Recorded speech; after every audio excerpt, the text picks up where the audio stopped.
In this video lesson, we'll identify the major religious denominations of the 18th century colonies and indicate their role in American society, and explain the causes of the Great Awakening, describe its effects on American religion, education, and politics. In 1775, the Anglican and Congregational churches were the two established tax-supported religions. Congregationalism dominated New England, and the Anglican Church dominated the South and New York.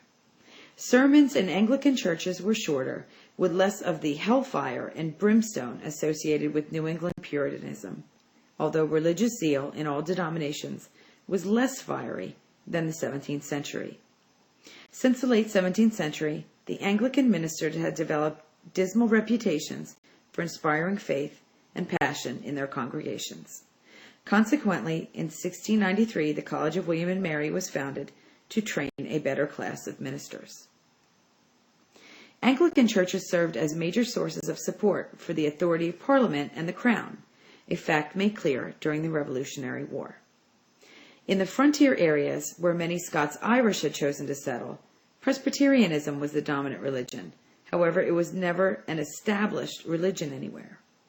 In general, though, people could worship freely, a fact demonstrated by the numbers of Lutherans, Catholics, Quakers, Baptists, Dutch Reformed, Methodists, and Jewish people in the American colonies. Immediately preceding and during the Revolutionary War, both Presbyterianism and Congregationalism became closely associated with the rebellion against England's authority. In the 18th century, Puritan churches suffered as a result of two major burdens. Their doctrines were very elaborate, and they had a very limited willingness to compromise on making their membership requirements more liberal or more easy. Congregations complained about dead-dog ministers who delivered uninspiring and tedious sermons from the pulpits. Ministers complained, too, about parishioners who had gone soft and were no longer motivated by orthodox Calvinism. One major threat to Calvinism came from the doctrines of the Arminians, followers of Douglas theologian Jacob Arminius. This trend towards clerical intellectualism and lay liberalism sapped spiritual vitality from many religious denominations, setting the stage for a powerful religious revival known as the Great Awakening. Jacobus Arminius preached that individual free will, not divine decree, determined whether one went to heaven or hell, an idea that was considered heretical by many congregational churches. Still, some congregational churches opened up their membership after conceding that conversion was not necessary for church membership.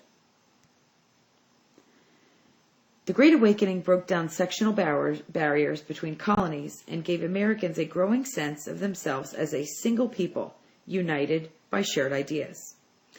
Sweeping through England's North American colonies in the 1730s and 40s, it was the first spontaneous mass movement of the American people's experiences and common history.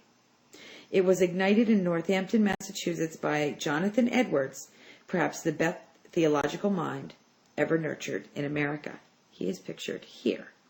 And a famous sermon that he gave was called Sinners in the Hands of an Angry God, very well known as representative for the Great Awakening. Edwards preached dependence on God's will for salvation and the folly of believing that salvation would come through good works. His famous sermon, Sinners in the Hands of an Angry God, portrayed hell as a place paved with the skulls of unbaptized children. In 1738, Whitefield, an evangelical preacher from England, toured the colonies, touching off a wave of religious zeal that revolutionized spiritual life in America. While Edwards' sermons dramatically inspired his parishioners, those of George Whitefield were even more moving. At these revival meetings, scores of sinners confessed their sins and professed conversion as they cried, yelled, and rolled around the ground or in the snow. Both Edwards and Whitefield inspired others to imitate their style, a trend that Orthodox clergymen regarded as emotional, theatrical antics. However, New Light ministers who embraced the emotionalism of the Great Awakening applauded its revitalization of American religion. The Great Awakening had a number of lasting effects in America. It created schisms which split some religious denominations.